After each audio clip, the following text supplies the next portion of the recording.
Good morning. I'm Steve Brown, and this is the video edition of my blog, Rants and Raves. This episode is called Borders and Boundaries and Walls. Oh my.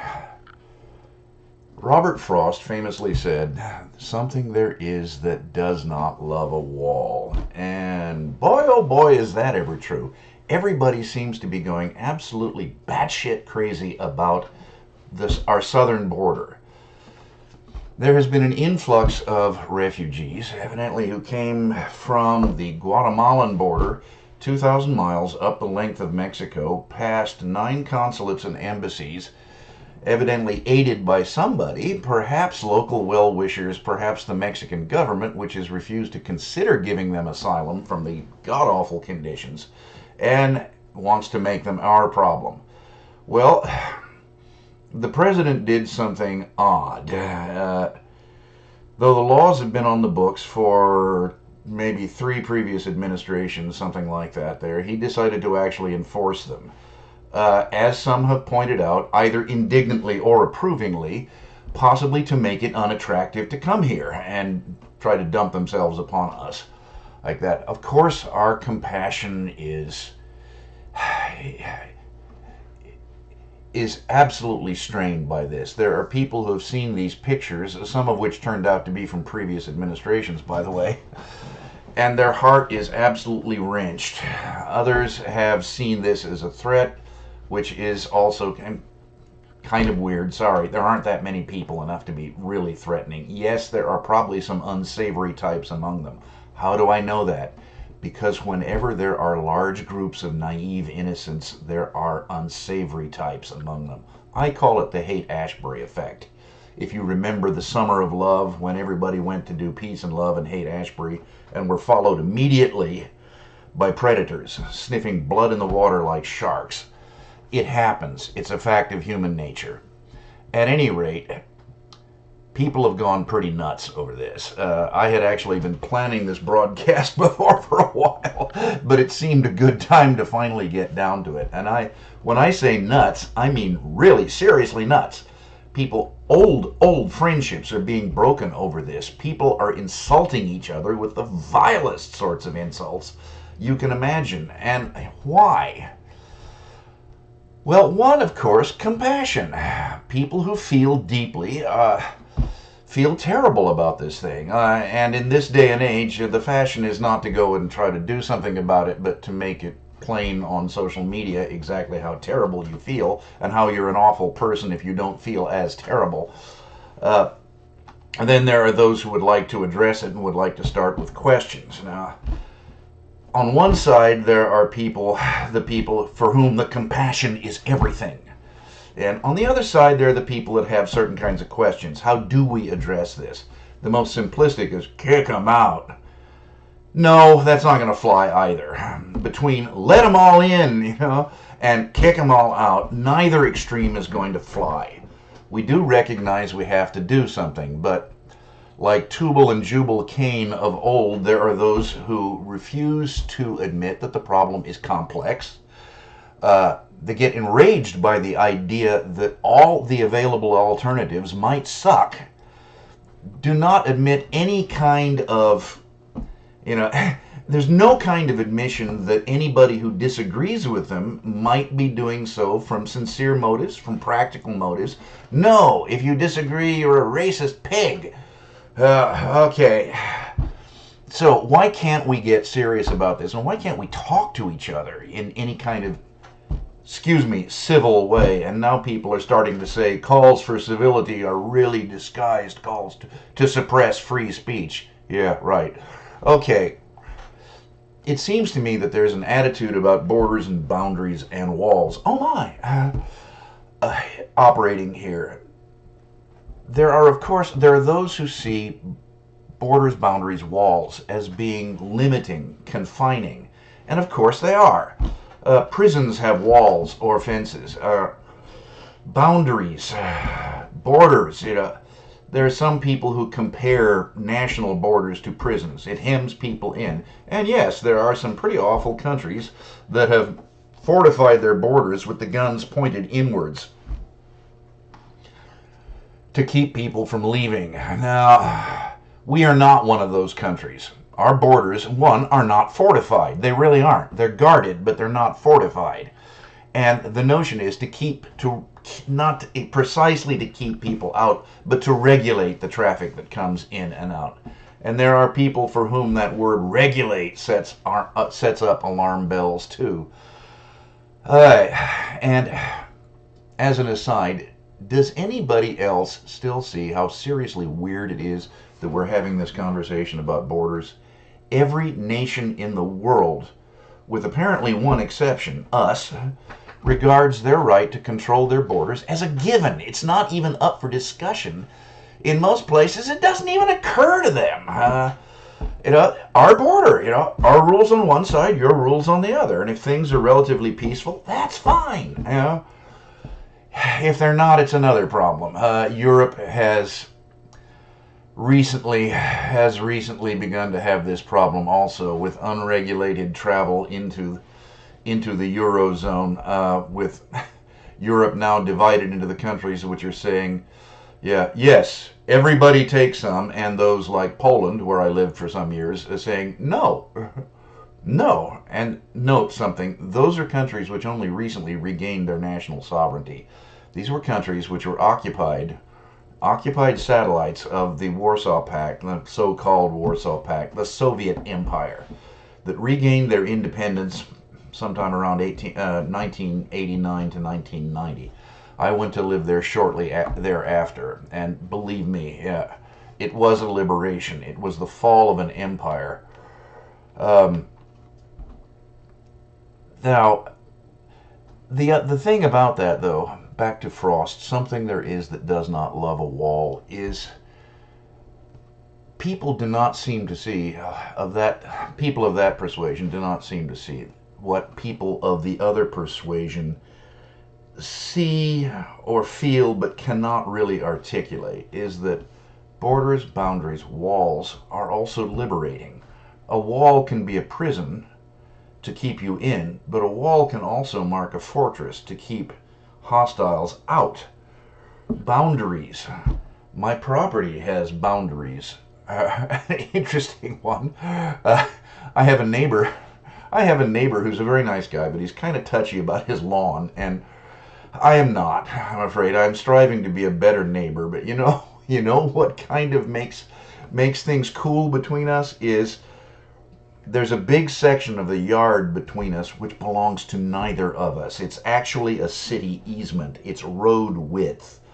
Now, for 20 years, he and whoever occupies my house have used that with a sort of vaguely acknowledged boundary in between, which is where he stops mowing and I start mowing on the other side there. But that easement, that between us, makes for good neighbors.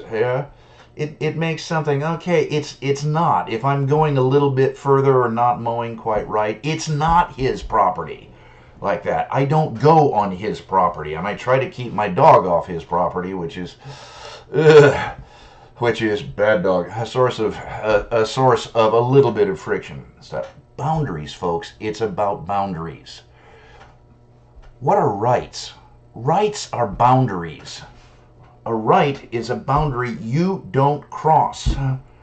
I get to say what I want. You don't cross that boundary. You don't have to listen, and you most definitely can't come onto my property and tell me to shut up. Do that and you'll get a very warm reception. Likely whatever temperature powder burns at. But in public, the boundaries are a little different. Notice boundaries are different in different places. Or notice something else. Ladies, what do you worry about when you go out in public? Well, of course, you worry about being bothered, molested, possibly assaulted if you're in a dodgy place at a bad time. But what is it self-defense instructors such as moi tell you to do? It's observe, be aware of, and enforce your boundaries. Some things are appropriate in some sorts of circumstances, in different circumstances. What is appropriate behavior from a family member, a close friend, or a lover is not appropriate for strangers. That's a boundary, a border. Now, here is where libertarians go batshit crazy.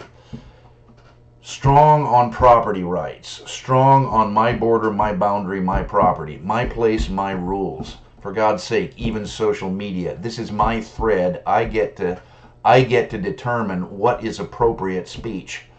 Said how many discussion pages fall apart into chaos because there is not a moderator to enforce certain standards of conduct, certain boundaries, no personal insults. And if it's not a political page, okay, no politics. The best pages that I participate in have moderators who pretty strictly enforce things. Like that. You keep breaking the rules, you're off the page. Sorry. Boom. Our boundary. As saying, libertarians are okay with private boundaries. They're okay with my private property rights and such like that. But they deny there is any such thing as collective ownership. They deny that a national boundary, as I say, some libertarians, mostly of the anarchist persuasion, that there is no such thing as collective ownership. Do you own stock in a corporation? And that a national boundary is, as they say, lines on a map. Well, people who deride national boundaries, lines on a map, don't seem to get history well. And perhaps it's an American thing. Look at America or Australia, Canada, the newly settled countries of the Anglosphere, newly like 200-300 years. Okay, here we have lines on a map within our borders, which actually do look like imaginary lines because they're straight. They're right angles. Nowhere in the rest of the world does something like the Four Corners area. You see where 4 state boundaries cross like this? I've been there. There's a big round thing you can stand on and be in 4 states. Like that, with nice Indian ladies selling tacos. Because it is, I believe, Navajo land there, which is another boundary. It's something the tiniest minority of in our country, the original inhabitants, the indigenous peoples, were able to preserve something for themselves against an overwhelming incursion. Boundaries, borders, reservations, reserved.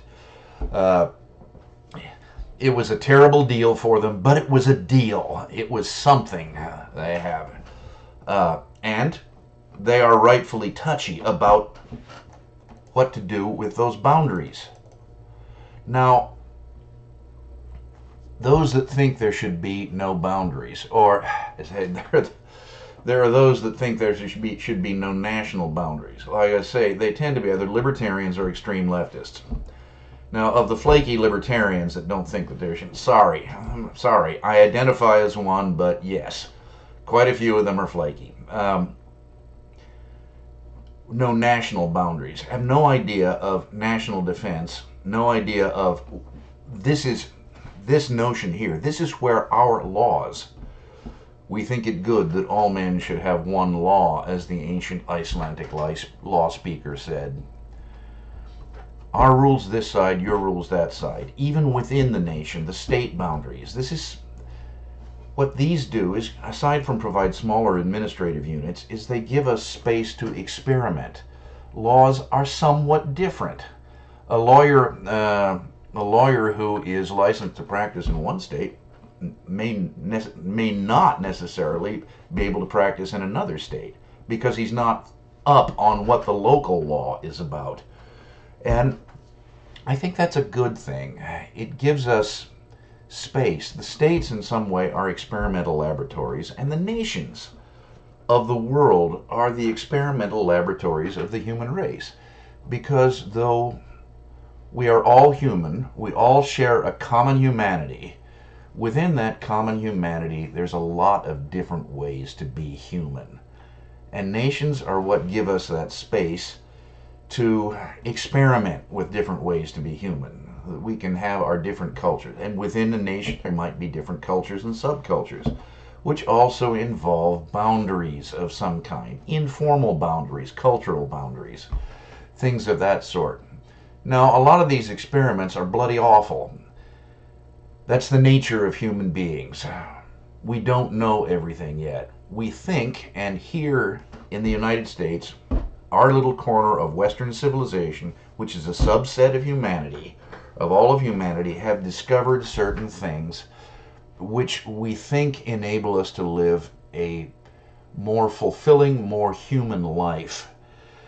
These things are the cultural memes we call the rights of man, equality under the law, a number of different things that were some more vaguely defined than others. But the thing is that these are fairly recent experiments in humanity, and we're not in the majority yet. I think someday we will be. I think someday, as Thomas Jefferson said, all eyes will be opened to the palpable truth that the mass of mankind was not born with saddles on their backs, nor a favored few booted and spurred, ready to ride them by the grace of God. That's a fairly new idea. It is accepted widely in only a few places. Large places now. I mean, the Anglosphere, much of Europe, that part we call Western civilization, and within the last century, we've seen non-Western countries, non-Western cultures, basically join this. You have Korea, Japan, Taiwan. After much struggle, have been able to adopt these ideas of the rights of man and not lose their own cultures, which is all about boundaries, by the way. We did not conquer Japan and force them all to become fake Westerners. We did work with them, and they did adopt something like a parliamentary democracy. Actually, they had one before, but it was a false start. But at any rate, this idea is spreading, but the way it spreads is not by dissolving national boundaries. It hasn't been the way. It's by people in their own countries, usually smaller countries which don't have as much momentum as large ones, deciding, hey, this is a good idea. Let's see how it works for us in our particular circumstances.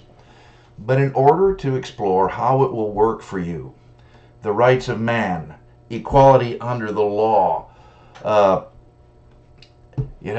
notion that the worth of your society is dictated by how you treat its least desirable members, that sort of thing, it's going to be a chore, and it's going to be something only they can do within their own boundaries. Now, what some countries like Mexico, which in case anybody has not noticed is degenerating into chaos again, in the run-up to this election, 100 politicians, thereabouts, have been assassinated. The country is basically a narco state, and yes, that is in large part our fault. It's the drug habits of rich gringos that are fueling that. They took a big hit when pot was legalized in a number of states, and of course, state boundaries are not as patrolled as rigorously as national boundaries, so the demand for Mexican pot dropped precipitously. However, the demand for South American cocaine is still as high as it ever was, and that's fueling this chaos in those countries. That's something we could do. We could, out of the compassion that we feel for what's happening on the southern border, could accept some people, but if a state falls into chaos, they're all going to want to come here. Now, this is what's been bothering people lately. As I said, the compassion that we feel for these people has divided people, and it has divided people like never before. I have never seen, since the Vietnam War, I have never seen people go quite this batshit crazy over it. And I mean personally batshit crazy. People who have been friends for years are slinging insults at each other, making the most vile accusations you can imagine. Such. What they seem to have been divided into is those who are motivated by compassion and perhaps virtue signaling. Now, I don't wish to impugn anybody's motives, but when I think compassion and virtue signaling very often go together. But if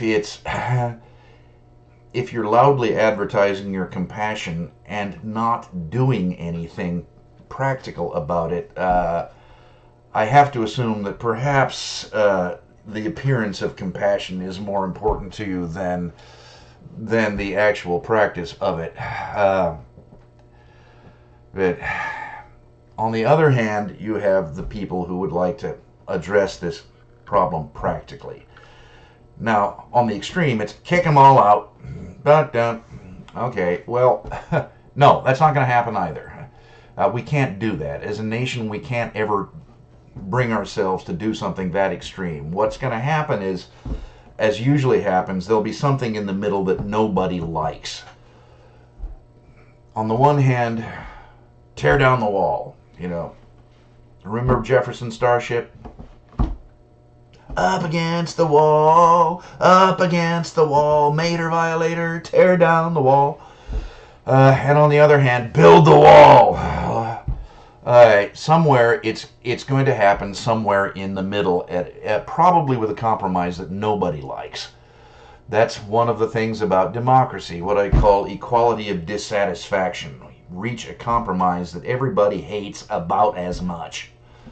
Like that. Of course, to extremists, this is not acceptable. So, what is going to happen? Well, borders and boundaries and walls, oh my. The problem, I believe, and I'm trying to look at this as objectively as I can, is there are people who do not recognize any kinds of borders and boundaries. And for some odd reason, I don't think they would feel this way in their personal lives. But these are the people who demand that we rip down the borders between, genders. Who would have thought? If you'd asked 20 years ago, are people going to be arguing about who gets to use the ladies' room? Oh, come on. Come on. And by the way, why is it always the ladies' room? Why is it never a transgendered female? Can I go into the men's room? Because it probably wouldn't offend as many people. Tear down the borders, tear down the boundaries between the private and public spaces. Tear down the property boundaries. I have a business. I invested in it. I built it. I worked at it. I put my own capital into it. Why can't I decide, for example, who I get to serve, under what conditions people can work for me, anything like that? Well, you're being bigoted, this, that, the other thing like that. Yes? Did you invest in my business? Did you work at it? Will you suffer any loss if it fails? Or will you just walk away and go, yeah, okay, what did Hillary Clinton remark about the first health care bill proposal? I can't save every undercapitalist business in America. Capitalized, excuse me. Anything like that. There seems to be this desire on the part, and I say it's, at the present time, it's on the progressive left. And I will have to add, I remember when it was on the right. Do any remember the the slogan about I don't want the government in my bedroom? And that cool old libertarian slogan of I don't want a Democrat in the boardroom, I don't want a Republican in the bedroom. But nowadays, this war against boundaries and borders and walls is largely on the progressive left. Now, about the national border, there's a great many of the flakier side of libertarians on that side too there, which makes things a tad complicated. But at any rate, I would like to urge you all to consider, I started this out with Robert Frost's Something There Is That Does Not Love a Wall. But in the last paragraph, he says, the last stanza, actually he says it throughout the poem, there, good fences make good neighbors. Please consider that. All right, this has been Rants and Raves video edition early in the morning in Minnesota at our new location. You can find the print edition of my blog where my columns are sometimes archived at stephenwbrown.com. That's Stephen with a PH, Brown with an E, StephenWbrown.com. And you can also find my Amazon page where my columns are available in a collection called The View from Flyover Country. A rural columnist looks at life in the 21st century. This is Steve Brown, and thank you very much for your time.